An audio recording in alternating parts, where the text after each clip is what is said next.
Sir, makuha ka saan ka po? Ibaw mo. Ha? Ibaw mo. Unaan po?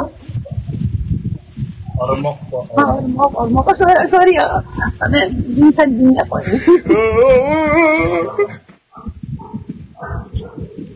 Taga-sante po. I'm from Cebu. Huli ka mag-prank, ma'am. Ano po? I'm from Cebu po, Cebu. Eh, hindi mo ko narinig naman yun. Ano sabi mo taga saan po? Hindi, tinatanong ko ngayon kung mahilig ka ba mag-prank kasi may nagko-comment dito. Ay, iba yun. Hindi ako yun. Somchay prank mo na ako dati, sabi ni Aiza. Iba yun. Hindi ako yun. Bakit? Oh, okay. Vlogger ka daw? So yung vlogger, sir, dami yung followers. Ilan ba followers mo? Konti lang. Dami mo rin yung followers. Wala pa akong followers po. Mas marami po akong followers po. Taga saan ka? Oh, taga Cebu ka nga pala, ma'am. No? Yeah, Cebu, sa buhay mo.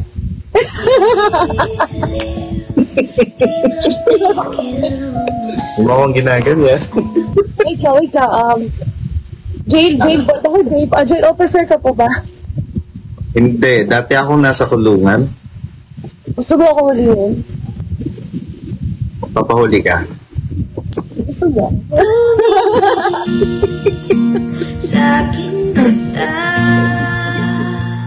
magtaba. Wait ka, masabi guys. Nahiya ako. Ba't nahiya ka? Baka hulihin talaga tayo sa ano. Ba't nahiya ka? Ba't ano ba kasalanan mo para mahuli ka? Ano? Ako yung puso ko. Sa ilalim ng lawakan. Ang dami nang nagko-comment dito eh. Vlogger ka daw?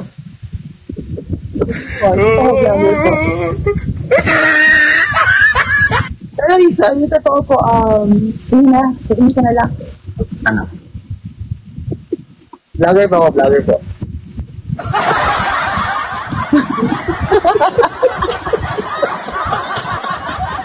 Uy, ang ganda mo ha?